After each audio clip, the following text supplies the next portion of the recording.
पुरानी, नए दौर में लिखेंगे हम मिलकर नई कहानी। सुगौली विधानसभा क्षेत्र स्तरीय युवा राष्ट्रीय जनता दल के कार्यकर्ता सम्मेलन के सम्मानित अध्यक्ष, जिला राष्ट्रीय जनता दल के ऊर्जावान अध्यक्ष आदरणीय असलम बाबू, इस बैठक में प्रदेश महासचिव भोला सतुरहा जी, प्रदेश महासचिव और जिले के तेज तरार नेता बड़े भाई आदरणीय इनामुल हक साहब, महिला प्रकोष्ठ की प्रदेश उपाध्यक्षा आदरणीय पूर्व प्राचार्य जिला स्कूल मोतिहारी मैडम शशिकला जी,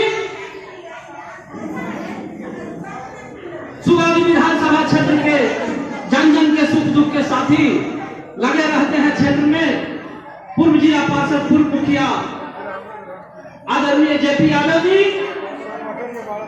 रामगढ़वा के युवा राष्ट्रीय जनता दल के अध्यक्ष जो खून पसीने से पार्टी को सींचते रहते हैं, आदरणीय मुकेश जी, जिला परिषद क्षेत्र संख्या 4 रामगढ़वा पार्षद पति भाई कमरुद्दीन जी, आदरणीय अजीत तिवारी जी जो जिला से चल के आए हैं, प्रदेश के नेता हैं, माइनॉरिटी सेल के जिला अध्यक्ष संगठन जिला मधुबन के शाहजादा मोइनुद्दीन साहब, संचालनकर्ता शकीलुर रहमान साहब, सुगौली की सियासत की मजबूत आवाज पंचायत समिति सदस्य आदरणीय भाई अफरोज जी और सम्मानित मंच तथा सुगौली के कोने कोने से आए सामाजिक न्याय और धर्म निरपेक्षता में विश्वास करने वाले सभी भाइयों, माताओं, बहनों, पत्रकार बंधुओं, आप सबों का मैं बिहार प्रदेश राष्ट्रीय जनता दल की ओर से क्रांतिकारी अभिनंदन करता हूं। मित्रों, लोग सुनने के मूड में नहीं है, इसलिए लंबी बहस मैं भी नहीं करूंगा, काफी समय बीत चुका है, लेकिन एक दो बातें आपके बीच। सभा में उपस्थित जितने भी माता बहने हैं या संगठन लोग हैं, सभी लोगों से मेरा आग्रह है कि शांतिपूर्ण ढंग से राजू भैया की बातों को सुने। बहुत अच्छी बातें उनसे सुनने को मिलेगा और संगठन को मजबूत करने का मार्गदर्शन मिलेगा। मित्रों, संसदीय चुनाव हमारे सर से गुजरा है अभी और विधानसभा का चुनाव सर पर मरवा रहा है। हमारी करारी हार हुई है संसदीय चुनाव में, यह किसी से छुपी हुई बात नहीं है। उनके कारणों पर मैं नहीं जानना चाहता, कई कारण हैं, उस पर बहुत बहस करने की जरूरत नहीं है। आप सभी जानते हैं किन कारणों से हमारी हार हुई है। लेकिन अफरोज भाई चर्चा कर रहे थे कि इस बोर्ड पर एजेंडा नहीं लिखा हुआ है। एजेंडा हमारा एक ही है कि आप देश में सांप्रदायिकता पे फुफकार रही है और बिहार की धरती पर ऐसा व्यक्ति बैठा है जिसको आदरणीय जॉर्ज फर्नांडिस जो एनडीए के संयोजक हुआ करते थे, उन्होंने बहुत पहले कह दिया था कि ये नीतीश कुमार न धर्मनिरपेक्ष है, न समाजवादी है, अवसरवादी है। ये अवसरवादी बेईमान जब विपक्ष में रहता है तो विशेष राज्य के दर्जे की मांग करता है बिहार के लिए, लेकिन जब उनके साथ जाता तो इनकी बोलती बंद हो जाती है। विशेष राज्य के दर्जा की मांग इनको आज भी करनी चाहिए, यहाँ वहां ऊपर नीचे सब जगह है। विशेष राज्य का दर्जा अगर मिलेगा बिहार को तो जानते हैं तो ठीक है, नहीं जानते हो तो जानने की जरूरत है।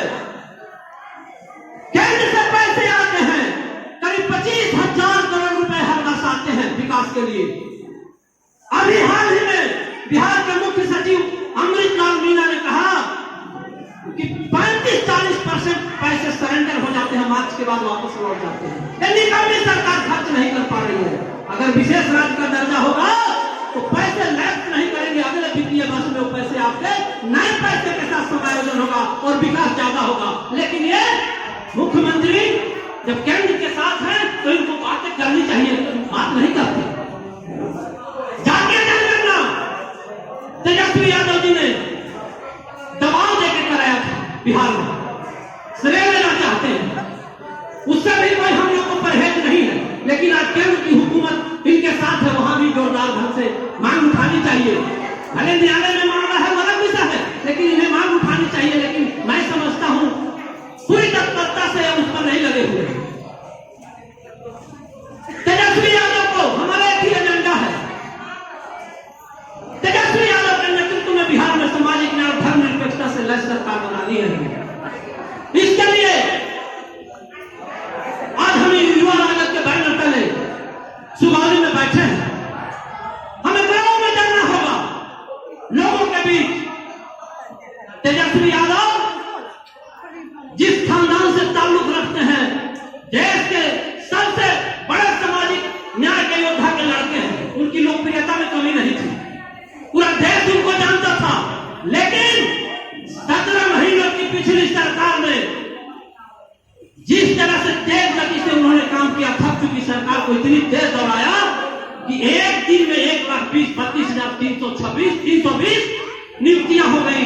बिहार ही नहीं, देश ही नहीं, दुनिया का रिकॉर्ड टूट गया। मित्रों, इसकी चर्चा करने की जरूरत है, गांव में लोगों को गोलबंद करने की जरूरत है। और लोहिया ने संसद के जमाने में कहा था, हमारे बाबा विधायक हुआ करते थे रसौल से, बाबू विधायक से, जंगल कर्पूरी ठाकुर के नेतृत्व में हम लोग सुनते थे। लोहिया जी ने कहा था कि 700 पाने बांधी गांठ पिछड़ा पावे 100 में 7। धन्यवाद तेजस्वी यादव, जाके जनगणना करा के 60 को भी 65 कर दिया। इसकी चर्चा होनी चाहिए गांव में।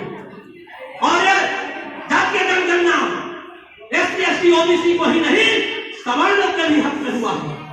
ये केवल जातीय जनगणना नहीं है, सामाजिक आर्थिक जातिगत जनगणना है। आर्थिक सर्वेक्षण भी हुआ। 94 लाख लोग गरीब है देश में, बिहार में गरीबी रेखा से नीचे है, उसमें 10,85,913 सवर्णों की संख्या है।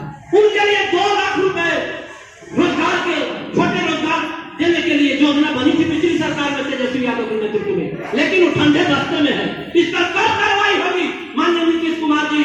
कब गरीबों को वो पैसा मिलेगा? मैं इस मंच से पूछना चाहता हूँ या राष्ट्रीय जनता दल की ओर से इसकी चर्चा होनी चाहिए। और सभी लोगों को गोलबंद करके, ये अभी भोला भाई बोल रहे थे शायद ये अनाज के बारे में, 5 किलो अनाज मुफ्त देते हैं, किसने दिया है देश में?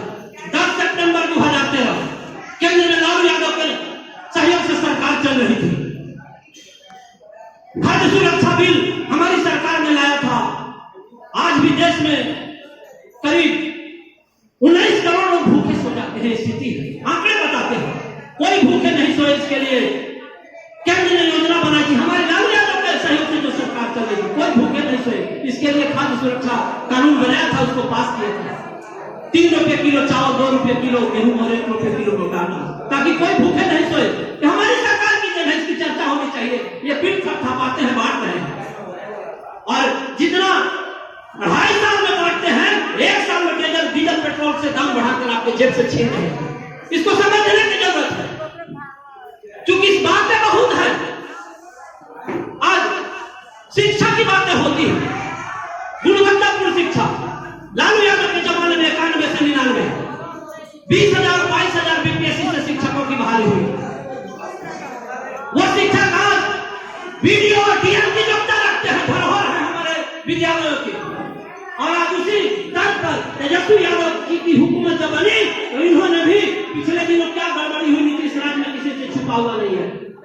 किस तरह मेधा घोटाला हुआ, चिन्ह मेधा का हमारे युवाओं के जनप्रतिनिधियों भी इसमें कम दोषी नहीं। प्रथम श्रेणी से पास लोग भटकते रहे, जनप्रतिनिधियों ने जिसका किसका कैसे कर दिया, खड़ी कर दिया। आप गाँवते रहे, जहां जहां कोई सुनने वाला नहीं था, ये नीतीश कुमार ने किया। लेकिन आज जब पूरा तेजस्वी की हुकूमत आई तो फिर बीपीएससी से बहाली हुई और फिर हमारे गुणवत्तापूर्ण टीचर, हमारे सुधारेंगे। इन सारी बातों को चर्चा करके लोगों को गौरवान्वित करने की जरूरत है और आने वाले 25 में इस अवसरवादी को कान पकड़ के जल्दी से हटाना होगा और तेजस्वी यादव जी के नेतृत्व में सामाजिक न्याय और धर्मनिरपेक्षता से लैस एक सरकार बनानी होगी। इन्हीं शब्दों के साथ अपनी वाणी को विराम देते हुए, क्योंकि युवा राजद की बैठक है, इसलिए युवाओं की भागीदारी ज्यादा बनती है, उनको ज्यादा मेहनत करना होगा। और कहा गया है कि युवा जगत के बल पे जग की आजादी बनती है, इतिहास पलट जाता है जिस और जवानी